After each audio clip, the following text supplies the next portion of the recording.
Hello everyone. Yeah, Good morning. Hello yeah, everyone. Good morning. yeah, go ahead.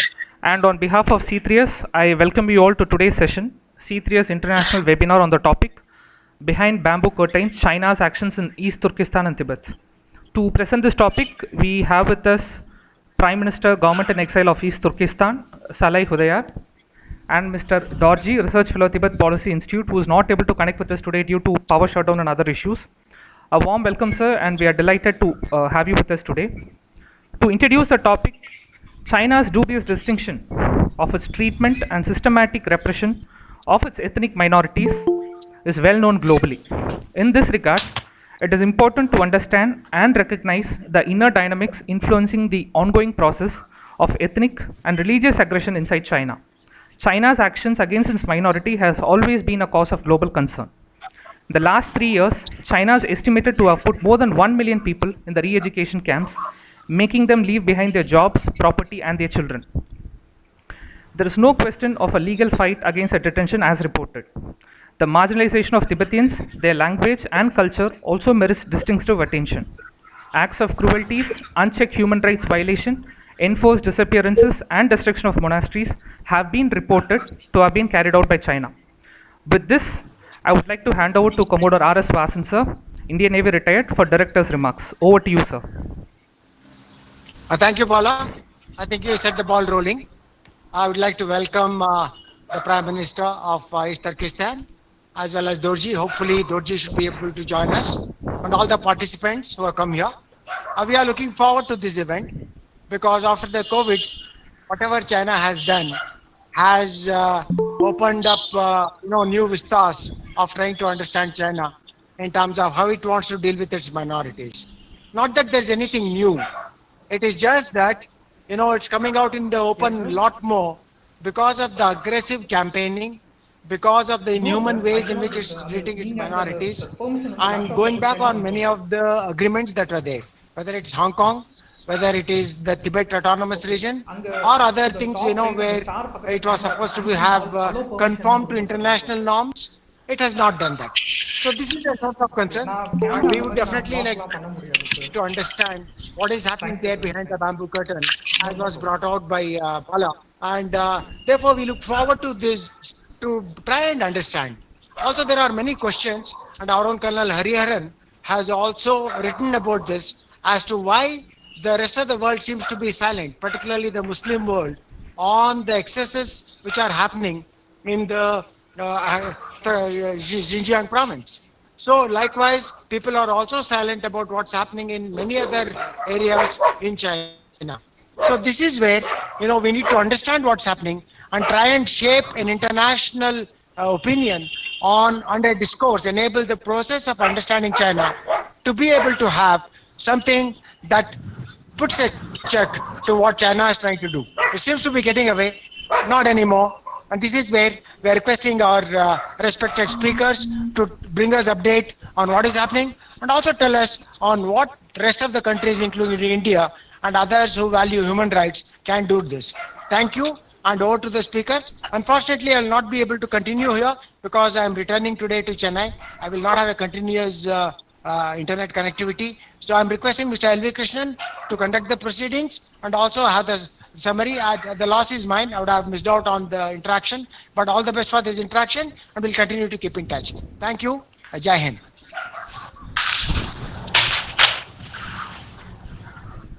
Thank you, Commodore. I think Bala, can you ask the speakers to be ready? I think the Prime Minister perhaps can be given the opportunity to take the mic. Yes, sir. The floor is all yours, sir. Thank you for having me.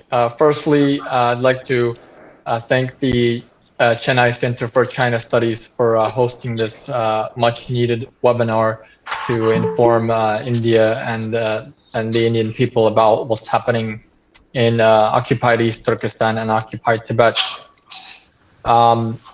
Before I start, I would like to kindly remind everyone that East Turkestan is the name of our country that China renamed to Xinjiang, which means the new territory or the new frontier in the Chinese language. It's a colonial imposed term that we absolutely despise. Similar, they also renamed Tibet to Xizang or Western Zhang as well, which is not the name that the Tibetans use. Furthermore, the people of East Turkestan and the people of Tibet, we don't consider ourselves as minorities because both in East Turkestan and both in Tibet, we are still the majority of our countries. We still constitute the majority of our country's population, which is under Chinese occupation. Referring to us as a minority would mean that we accepted Chinese rule, which we absolutely have not. As you can see, the Tibetan government in exile is based in India for a specific reason, because they did not accept Chinese rule, just like we don't accept Chinese rule. So we kindly ask you to refrain from using the term minorities to describe us, because it only helps legitimize China's control over our country. On the issue of East Turkestan, many Indians might not know East Turkestan. East Turkestan is India's northern neighbor, right above Ladakh, or Eastern Ladakh, what China calls Aksai Chin. You have East Turkestan.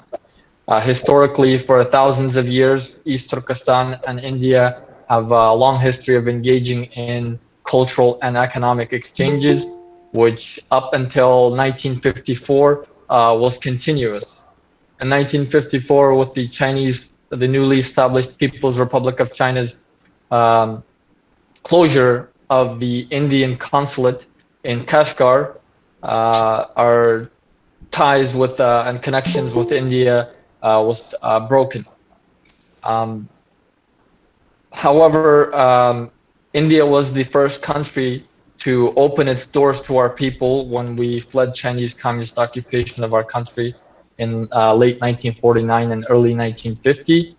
Most of our community had initially settled in India in around the Srinagar area. However, after several years, for whatever reasons, the leadership at that time, they made a what we now look back to as a terrible mistake by relocating and our community from India into Turkey today. What's going on in East Turkestan today is nothing less than colonization, genocide, and occupation.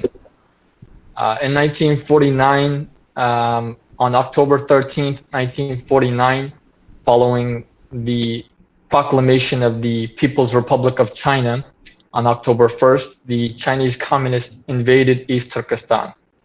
In December 22nd, 1949, our independent state of East Turkestan, known as the East Turkestan Republic, was overthrown by the Chinese communists.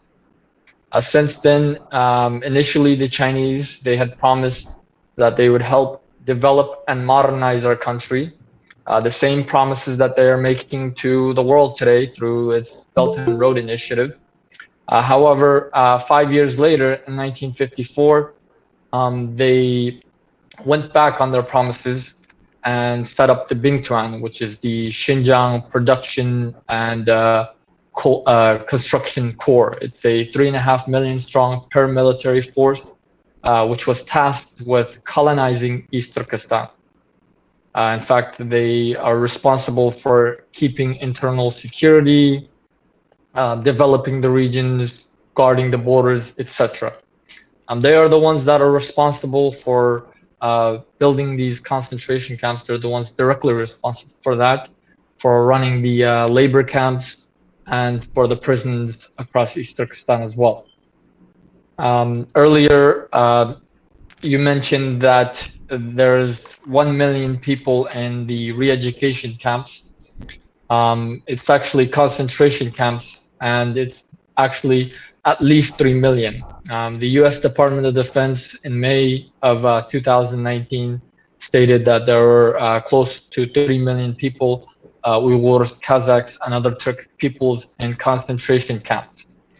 Aside from the concentration camps, there are millions more of our people that are locked up in prisons, sentenced anywhere from 15 years to life in prison. Over 500,000 children have been forcibly separated from their families and sent to state-run orphanages and boarding schools to be raised as loyal Chinese citizens. Uyghur and other Turkic women are being coerced to marry Chinese men. Those who don't marry Chinese men are sent into the concentration camps, and those others that are remaining outside, they have become sterilized. And this is a part of China's deliberate campaign to prevent the future growth of our population, to prevent the future existence of our people. In addition to this, you have tens of thousands, if not hundreds of thousands of our people who are being sent to slave labor camps to work for companies, to work for Chinese companies to produce products like technology products for Apple, Microsoft, Samsung, Sony, clothing and other textiles for H&M, Zara, and other popular brands. This is all that is happening under China's so-called counter-extremism or anti-separatism or counter-terrorism narrative. Especially following 9/11, prior to 9/11, the Chinese would refer to our people as ethnic separatists, ethnic nationalists, and so forth, or counter-revolutionaries. However, after 9/11 happened, they took advantage of the fact that we were Muslims, the majority of our people were Muslims, to portray us as terrorists. On November 12th, 2001 was the first time that the Chinese government mentioned this group called the ETIM, or the East Turkestan Islamic Movement. They tried to spin it off as the East Turkestan Independence Movement to confuse people in order to justify their crackdown and to show that our movement, our peaceful movement for independence, is a terrorist movement. There is no evidence of the ETIM. In fact, the U.S. State Department recently, in their 2019 terrorism report in China, they stated that there doesn't seem to be any evidence that the ETIM exists as or continues to operate, even if it did exist in the past. So using this narrative, China has essentially waged a war on our people. And why is this happening? Many people think, is it just because they're Muslims? Is it just because of that, these people are not Chinese? It might have a little to do with that, but the real issue here is the fact that East Turkestan is an occupied country. Our people have been struggling to regain our independence for the past 70 years. Especially with the fall of the Soviet Union, our people regained hope and actively sought to regain our independence. And this worried China because East Turkestan is of strategic vital importance to China. It connects China to Central Asia, to South Asia, and essentially into the Middle East and Europe. And it's the cornerstone of China's Belt and Road Initiative, which is essentially a conduit for China to achieve its Chinese dream of political, economic, and military domination across the world. Thus, they feel that if they lose East Turkestan, their Chinese dream will die or will be ended, cut short. So in order to prevent our people's independence, they have been locking up our people in concentration camps, putting them in prisons, sterilizing our population, trying to re-engineer our future generations, our children, as loyal Chinese subjects. And this is what essentially happened over decades of Chinese strategy. Since day one, their objective, was to colonize East Turkestan. In fact, if we look at recent documents that were unclassified Soviet documents, regarding East Turkestan, regarding communications between Mao and Stalin. It was Stalin who had recommended that China invade and occupy East Turkestan and colonize it to prevent, our national movement from spreading. Because if it spread, the Soviets were possibly worried that Western Turkestan, which is now present-day Kazakhstan and Kyrgyzstan, might be influenced and try to strive for their independence from the Soviets as well. In recent years, the international community, some countries have began to raise the issue, which we are very delighted. But this issue, this genocide, has been going on for 70 years. Majority of the countries that are raising this issue is like the United States, European countries like the UK, France, and others.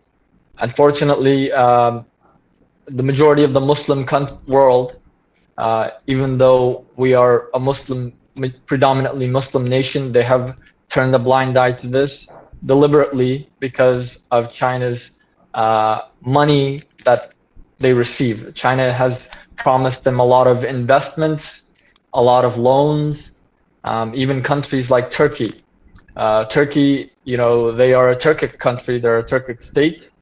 We are a Turkic people, so we have more closer cultural and linguistic ties with Turkey than any other nation in towards Europe or in the Middle East and so forth. Even Turkey has began to step back as China begins to give more and more loans to Turkey, and Turkey has been silent and also cracking down on our activities inside Turkey as well. The rest of the Muslim countries, many of them, some people that I talk to, especially Arab countries, it's because we're not Arab. According to some of them, if we had been Arab, we would probably have received the support from them. They might have spoken out. That's another issue. China, since the late 1950s, early 1960s, has also been, very vocal supporter of the Palestinian issue. And because of this, a lot of Arab countries, have a sense of loyalty or friendship to China over this issue. In fact, Palestine was one of the few countries that signed onto a letter at the United Nations praising what China was doing in East Turkestan, praising that China was doing this to advance human rights in East Turkestan and so forth. Countries like the United States, Japan, UK, Australia, and India, what they should do on this issue, on helping East Turkestan specifically, and to a certain extent to Tibet as well, is to use the correct terminology. First thing to do is to use the correct terminology when referring to these two countries, referring to it as East Turkestan and Tibet, referring to these people as an occupied peoples rather than minorities within China. That's one of the first steps that people can do, any average people, including Indian government as well. Another thing that they can do is to help educate young Tibetan leaders, cultivate the future leaders of our country, because India is the world's largest democracy. Unfortunately, we are really in a tough spot. We are not as well educated as we should be because of Chinese colonialism. Also, we don't have a great sense of knowledge in terms of democracy and democratic institutions. So these are things that we would like India to help with, and other countries as well. Formally recognizing the Tibetan government in exile and the East Turkestan government in exile, and offering them diplomatic and political support in the international arena would be another step that we would expect from the international community and countries like India and the US. More recently, the East Turkestan Government-in-Exile and the East Turkestan National Awakening Movement. This past July, we submitted a formal complaint, a legal complaint, to the International Criminal Court, asking them to investigate and prosecute Chinese officials, including Xi Jinping, for genocide and other crimes against humanity that is being perpetrated in East Turkestan. So countries like India, the US, other countries should should speak out and should show support, even if it's verbal support on our issue. These are things that are very realistic and things that can be done without too much diplomatic backlash in the international community and from China as well. We need to frame this issue as not an issue of China's internal affairs, because we are not a part of China. Therefore, we can't be a part of China's internal affairs, because every time every time a country tries to speak up against China over what they are doing in East Turkestan or Tibet, China always plays the card that you're violating or you're interfering into my internal affairs. However, by formally recognizing East Turkestan and Tibet as an occupied country under international law, technically these countries would not be violating China's so-called internal affairs. So that's what we ask.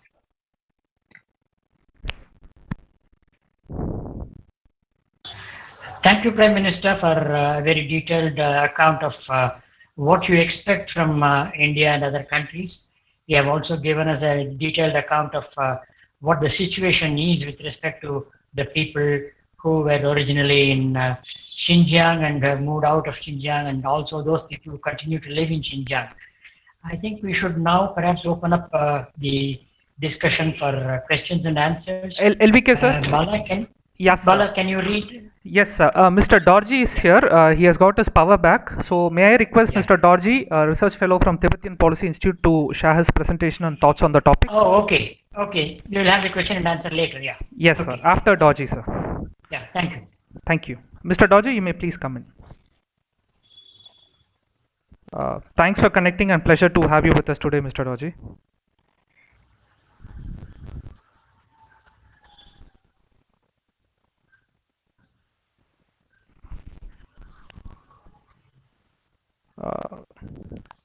Mr. Dorji, your audio, there's a problem with the audio. You just have to, we're not able to hear you.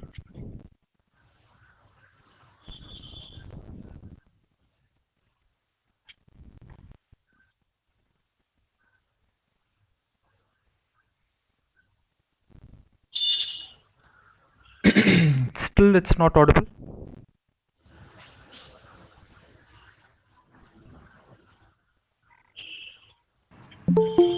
Please ask for all the questions to be put in the chat box. You'll find it easier. Yes, sir. Mr. Dorji is connected with us now. We are awaiting his presentation. We are still not able to hear you, Mr. Dorji.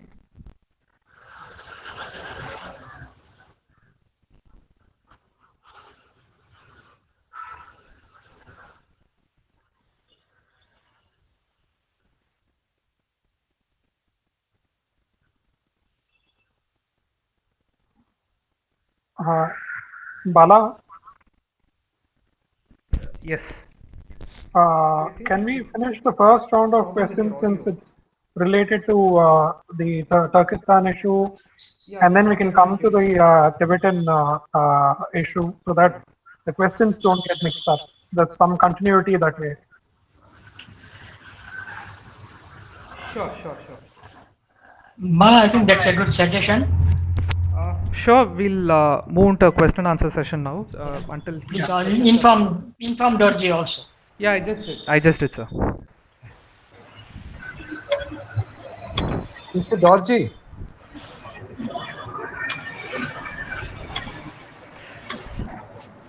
Yeah, moving to the first question, it's by Colonel Hariharan, sir, who has asked, what are your government views on Uyghur participation in Al-Qaeda and later in ISIS jihadi groups?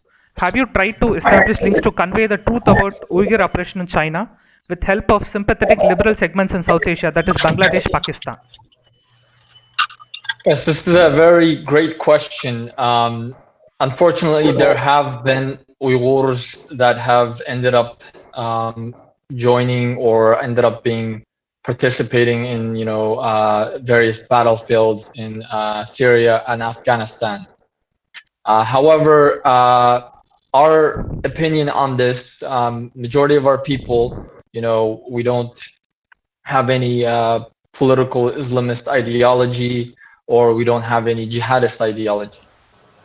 This is a new phenomenon that has happened in more recent years as China tries to portray our people as terrorists and to try to undermine our national movement.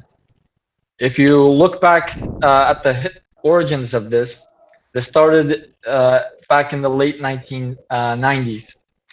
In the 1990s, following the independence of Central Asia, our people regained hope for independence, and so we had a national movement. National independence movement was,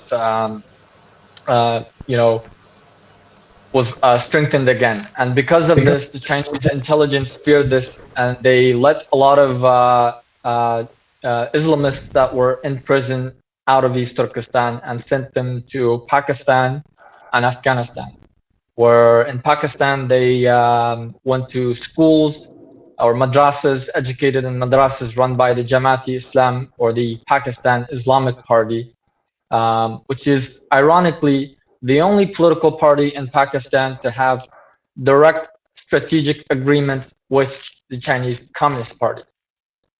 If you look back into the 1999 book written by two Chinese senior PLA colonels called Unrestricted Warfare, there's a section in which they talk about how to push back against the United States, in which they mention, staging a bombing at the World Trade Center, or using Osama bin Laden to commit terrorism. So by doing this, China, essentially, was saying that, rather than directly fight against the United States and other countries, we should use terrorism to defeat them, because they're not prepared for that. While at the same time, they've been, cultivating these extremists within our community in countries like Afghanistan under the Taliban, which is very friendly with their relationship with China. The few Uyghur jihadists that are out there, they owe their allegiance to the Taliban. If China really had a security concern regarding these Uyghur jihadists, they could have easily asked the Taliban, I want you to get rid of them. I want you to get rid of them. Simple.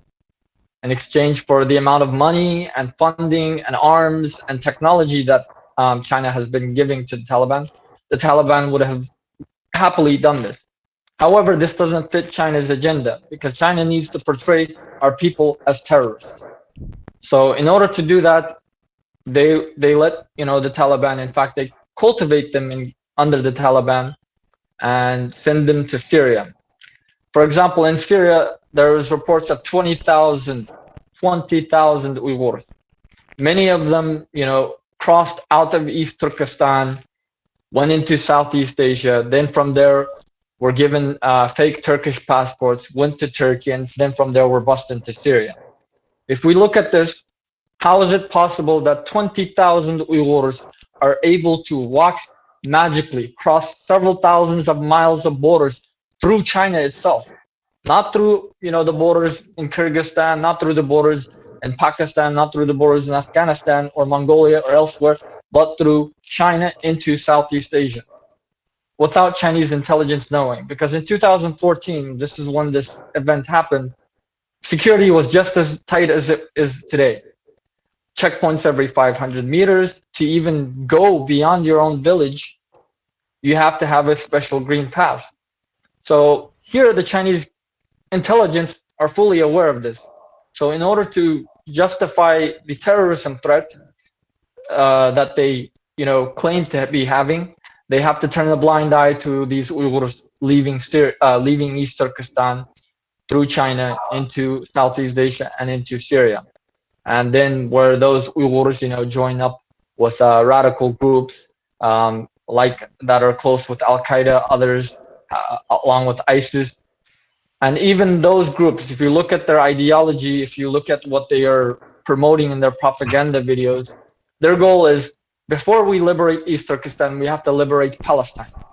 Many of these TIP leaders, the Turkistan Islamic Party, they said, our goal is to liberate Palestine. We have to liberate the entire world before we can fight China. So from there, you can see that these aren't genuine. Our people don't support this. We believe pretty much that this is a Chinese intelligence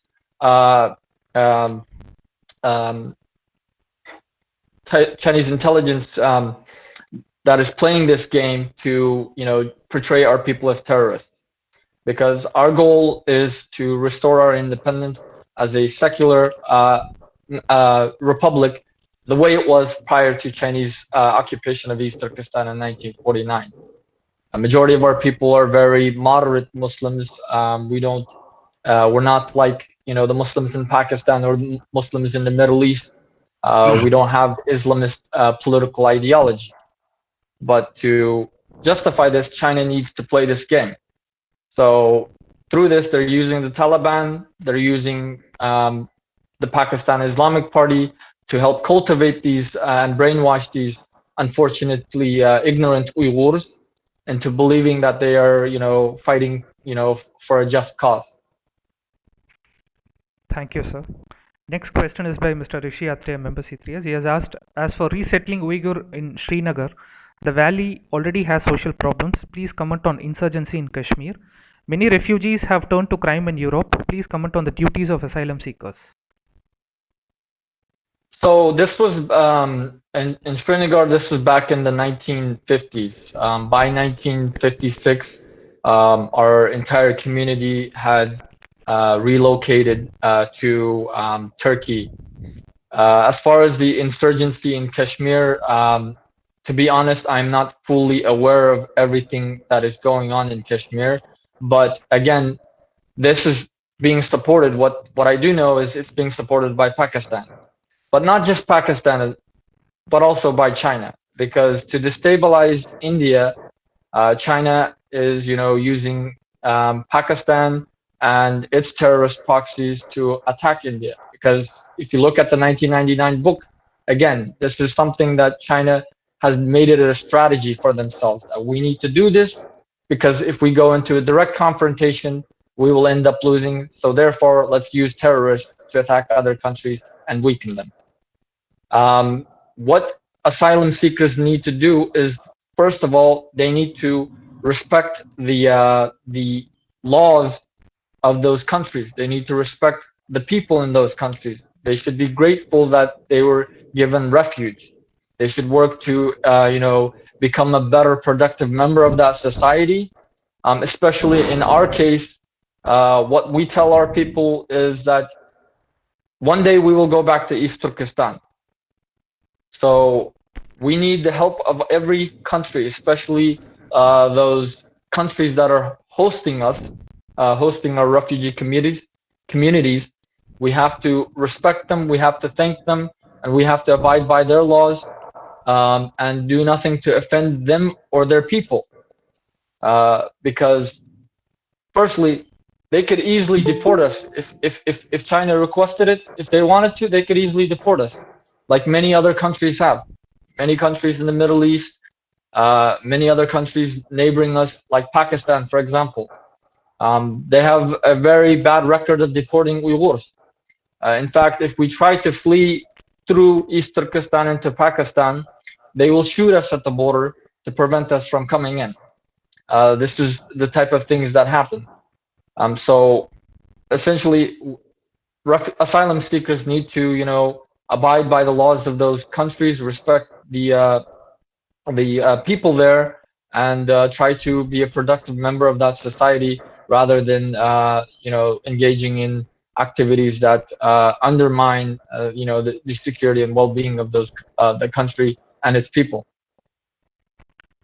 Thank you. And next question is by Mr. Sandeep. He has asked, what is East Turkestan stand on POK, Pakistan occupied Kashmir. Does it recognize Pakistan occupied Kashmir as an integral part of India?